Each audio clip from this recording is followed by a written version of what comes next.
Hello friends, मैं मोनिका, आपकी gardener दोस्त। आज आपसे बात करूंगी डायंथस की।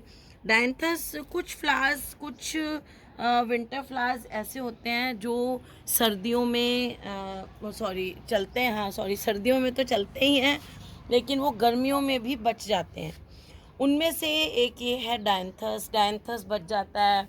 अगर आपके यहाँ ज़्यादा गर्मी नहीं पड़ रही हो तो जिरेनियम भी बच जाता है, और गज़ानिया जो है वो बच जाता है। ये डायंथस और गज़ानिया तो बड़े इजीली बच जाते हैं अगर आप जहाँ रहते हैं वो बहुत ज़्यादा धूप नहीं पड़ती है, और आपके घर में कोई ऐसी इनडायरेक्ट लाइट वाली जगह रहती है कि जहाँ धूप नहीं आती हो और थोड़ी सी ठंडक रहती हो, कोई पेड़ के नीचे की जगह। या कई बार हमारा घर ऐसी डायरेक्शन में होता है, जैसे कि ईस्ट फेसिंग किसी का घर होगा तो वहाँ सुबह सुबह धूप आएगी, और उसके बाद चाहे गर्मियाँ हैं तो भी नहीं आएगी।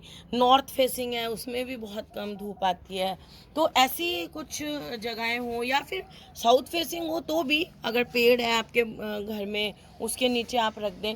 मतलब इतना भी नहीं हमें रखना कि बिल्कुल बहुत ज़्यादा डार्क में रखना है, लेकिन अच्छी सी थोड़ी सी रोशनी आती हो अच्छी, और ठंडी जगह हो वहाँ पर रखें तो ये कुछ पौधे हैं ये बच सकते हैं। तो उनमें से डायंथस, और जैसे मैंने कहा कि गज़ानिया बहुत इजीली बच जाता है। और अगर आप ऐसी ही जगह में रखेंगे तो कलांचू भी बच जाता है।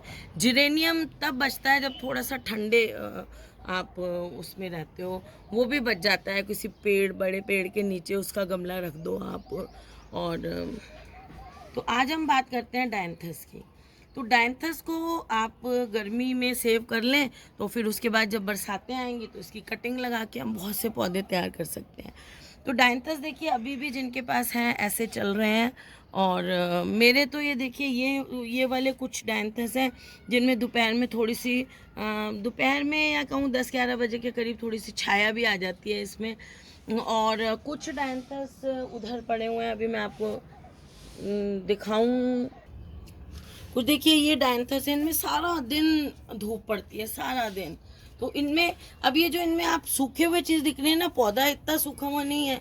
ये मैंने सीड कलेक्शन के लिए छोड़े हुए हैं। ये देखिए ये सूख रहे हैं। मैं सीड कलेक्शन पे भी वीडियो बनाऊंगी। ये देखिए सीड कलेक्शन के लिए छोड़े हुए हैं। और अगर मैं इनको हटाती हूँ तो ये वाले पौधे भी देखिए धूप खा रहे हैं, क्योंकि इनमें धूप है। अब अगर मैं इनको छाया में रख देती हूँ, देखिए अगर मैं ये सीट वाले पोर्शन हटा देती हूँ, चलिए आपको दिखाने के लिए इसके हटा देते हैं। तो ये देखिए अब इसकी पत्तियाँ थोड़ी थोड़ी सूख रही हैं। तो अब मैं अगर इसको बचाना चाहती हूँ तो इसका मुझे ये हटा देने पड़ेंगे। देखिए ये सारी सूखी पत्तियाँ वगैरह जो नीचे गिर रही हैं उनको सबको ऐसे देखिए हटा दूँगी। और ये देखिए सब इसमें जितने भी डेड पत्ते हैं, ये ज़मीन पे जो गिर रहे हैं, इनको भी सबको हटा दें। और जो भी ये सूखा हिस्सा दिख रहा है इसमें, क्योंकि ये जो सूखा हिस्से जो आपको दिख रहे हैं ना, ये क्या करेंगे जब आप गर्मी में इसको पानी देंगे ना, तो ये जो सूखे हिस्से हैं इनमें फंगस लगेगी। ये देखिए ऐसे इन सारे सूखे हिस्सों को, अपने पौधे को एकदम से क्लीन कर लीजिए। अगर ऐसे सूख रहा है बिल्कुल ऐसे आप इसको क्लीन कर लीजिए। मिट्टी पे भी में भी ये सब नहीं रहना चाहिए, ताकि हमारे पौधे को अगर हमें बचाना है तो इसमें कोई फंगस नहीं हो। और दूसरी एक बहुत इम्पॉर्टेंट चीज़ है कि हमारे गर्मियों में पौधे तभी मरते हैं जब उनमें गर्मी से कम मरते हैं, ओवर वाटरिंग से ज़्यादा मरते हैं। गर्मी में हम पौधों को प्यार में आकर बहुत सारा सोचते हैं कि इनको पानी चाहिए, और पानी देते रहते हैं। और गर्मी के कारण क्या है, फंगस ग्रो करती है उस पर। कोई भी सूखा हिस्सा रह जाता है, कुछ है तो वो फंगस ग्रो कर जाती है। या मिट्टी में ज़्यादा पानी होने से उसकी जो जड़ें हैं वो ख़राब हो जाती हैं पौधे की। तो इसलिए जो पौधा है वो हमारा ओवर वाटरिंग से, रूट रॉटिंग से हमारा पौधा जो है वो मर जाता है। उसको हम ऐसे का ऐसे ही अगर रख देते हैं। कई जगह बहुत ऐसे मौसम अच्छा होता है, ठंडा सा रहता है। किसी किसी की क्या होता है, उनको नॉलेज नहीं होती, लेकिन अपने आप ही उनके घर में ऐसा सा होता है कि बहुत ज़्यादा धूप लू नहीं आती है ना, और तो वहाँ पे उनको कुछ करना ही नहीं पड़ता। ऐसे लोगों से हम कभी पूछें तो वो कहेंगे अरे आप तो इतना कुछ बताते हो, हम तो अपने पौधों को कुछ भी नहीं करते हैं और वो बिल्कुल सही चलते हैं। तो कुछ मौसम का जो होता है ना, इस चीज़ में बहुत हाथ होता है। जहाँ हमें मौसम एडवर्स मिलता है ना, वहाँ हमें कोशिश जो है वो थोड़ी ज़्यादा करनी पड़ती है। देखिए ऐसे इसको सारे पौधे को आप अच्छी तरह से क्लीन कर लें। कोई भी ऐसे पत्तियाँ वगैरह जो भी आपको दिख रही हैं जिसमें सूखा हिस्सा है, वो सब आप हटा लें अपने पौधे में से। हेल्दी प्लांट को हमें रखना है ताकि वो जो है वो अच्छा। ज़्यादा कोशिश आप ये करें, जैसे मैं तो ये 12 इंच के पॉट में लगाती हूँ पौधे, तो इसको डिस्टर्ब नहीं करके ऐसे का ऐसे ही रख लें।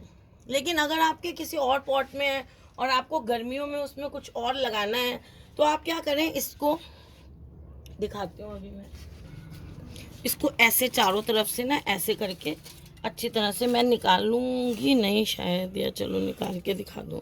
और मेरे पास क्या है, इतने पौधे हैं और बचाने की जगह कम है, तो मैं इतने सारों को अब मैं इनको यहाँ ऐसे ही छोड़ दूँगी, बच जाएंगे तो ठीक है। मेरे पास इतनी छाया वाली जगह मुश्किल मिलेगी, थोड़े एक दो को बचा लूँ के देखूँगी बस, और मैं बीज रख लूँगी। तो इसको ऐसे हम निकालेंगे, ऐसे बिना रूट बॉल को डिस्टर्ब किए हुए। और इसमें तो क्या है, रूट बॉल डिस्टर्ब ये छोटे गमले में लगे हुए हैं, तो इसमें देखिए जड़ें बहुत ज़्यादा नीचे तक गई हुई हैं। तो ये देखिए आप, ये देखिए इसकी जड़ें कितनी अच्छी डेवलप हो चुकी हैं, नीचे तक गई हुई हैं। तो ऐसे लेके, और ये जो जड़ दिख रही है इसको भी आप ऐसे थोड़ा सा मिट्टी साथ में ले लेते हैं, और इसको ऐसे निकाल के, और किसी भी या तो आपको पॉलीथीन बैग में इसको लगाना है, या आपको किसी दूसरे प्लास्टिक के गमले में लगाना है, जिसमें भी आपको लगा के इसको गर्मियों में बचाना है, उसमें इसको ऐसे करके शिफ्ट कर दें।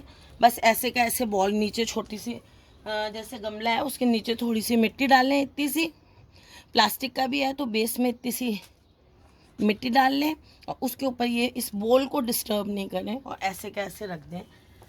अभी मैं इसको ऐसे ही रख रही हूँ, तो ऐसे उस पॉट में आप इसको शिफ्ट कर दें। लेकिन ये जो शिफ्टिंग आप करेंगे ये आप शाम के टाइम करेंगे, सुबह के टाइम नहीं करेंगे, क्योंकि गर्मियाँ आ गई हैं। सुबह की शिफ्टिंग आप करेंगे तो सारा दिन धूप लगेगी और शौक में आ जाएगा आपका पौधा। सबसे बेस्ट ये है कि आप जिस गमले में लगा हुआ है, अगर छोटे से में है तो उसमें लगा रहने दें, लेकिन ये पॉसिबल नहीं होता है, तो शाम के टाइम आप शिफ्टिंग कर लें। और फिर शिफ्टिंग के बाद आप अपने पौधों को किसी भी ऐसी जगह रखें जहां इनको रोशनी मिले, लेकिन बहुत ज़्यादा धूप नहीं मिले। अगर मॉर्निंग की थोड़ी बहुत धूप मिलती भी है, सुबह सुबह की 8, 9, 10 बजे की हल्की सी धूप इन पे पड़ती भी है तो कोई बात नहीं है, लेकिन इनको सारा दिन दोपहर की इन पे धूप ना पड़े और थोड़ी सी ये छाया में रहें। कोई बड़ा सा पेड़ है उसके अंदर, देखिए जैसे ये नीचे के हैं, ये हटा देंगे हम। कोई बड़ा सा पेड़ है उसके नीचे, या पौधों के बीच में, जैसे मैंने कहा ग्रीन नेट अगर लगी हुई है वहाँ, या कई बार क्या होता है, जैसे मेरा मिडिल फ्लोर गार्डन है, वहाँ पे मैं ग्रीन नेट लगाती हूँ, लेकिन दोपहर के टाइम बहुत गर्मी होती है क्योंकि डायरेक्ट धूप छत पे पड़ती है और ग्रीन नेट उसको शेड देता है, तो अंदर से भी वो एकदम तप जाता है, ग्रीन नेट के नीचे से भी वो बहुत एकदम तप जाता है सारा जो एटमॉस्फेयर है ना वहाँ का, तो वो थोड़ा सा नुकसान देता है। और आपके वहाँ क्या है कि अगर नहीं इतनी गर्मी पड़ती है और जो नेचुरल छाया वाला जगह है ना, वहाँ पे इसको रखें तो ये और भी अच्छा रहेगा। कोई दीवार ऐसी होती है ना कई बार हमारे घर में, जिसकी छाया से एक जगह ऐसी होती है घर में, कोई वहाँ पर लाइट तो आती है लेकिन वहाँ पर बहुत धूप वगैरह नहीं आती, कोई पेड़ ऐसा होता है हमारे घर में, वहाँ पर इसको रख दें। और इसको फिर आप गर्मी खाद ज़्यादा ना दें, बस एक बार कभी बीच में लिक्विड फर्टिलाइज़र देना हो तो दे दें। जैसे 2 महीने 3 महीने की गर्मी है तो बीच में एक बार आप, जून में तो बिल्कुल नहीं दें, मई में दे दें। और पानी जो है ओवर वाटरिंग ना करें, सिर्फ इसको कभी कभी ऊपर से ऐसे सुबह के टाइम स्प्रे करके, और जैसे पानी देते हैं तो पत्तियां गीली हो जाएं कोई बात नहीं, सुबह के टाइम, शाम के टाइम पत्तियां गीली नहीं होनी चाहिए। और बस मिट्टी इनकी मॉइस्ट रहे, बहुत ज़्यादा पानी, जैसे आप गर्मी में और परमानेंट प्लांट्स को बहुत सारा पानी देते हैं वैसे पानी ना दें इनको, इनको थोड़ा पानी दें और ऐसा हटा के, जैसे ये हटा के, जैसे मिट्टी बस मॉइस्ट रहे हल्की सी, और दोनों 2 बार पानी के बीच में हल्की सी मिट्टी सूखे भी, इसका ध्यान रखें आप। और बहुत ज़्यादा ये नहीं देखिए मिट्टी, जैसे जैसे अभी ये मिट्टी गीली है, ये देखिए मिट्टी अच्छी गीली है, ये देखिए, फिर ऊपर से हम पानी दे दें, ऐसे नहीं करें, उससे आपका पौधा फंगस से मर जाएगा। तो इस चीज़ का आप ध्यान रखें अगर हो सकता है। वैसे ये फूल जब तक आ रहे हैं आने दें, और अगर आप ये फूल हटाना चाहते हैं रखने से पहले छाया में, तो हटा भी सकते हैं, और नहीं हटाने तो इनको रहने भी दें, बस जैसी जगह में मैंने कहा है वहाँ पर इनको रख दें, और ये आपके फिर बचे रहेंगे। जैसे ऐसे छोटे किसी गमले में है तो उसी में ही रहने दें अगर रख सकते हैं, नहीं तो आप जैसे मैंने कहा चेंज भी कर सकते हैं।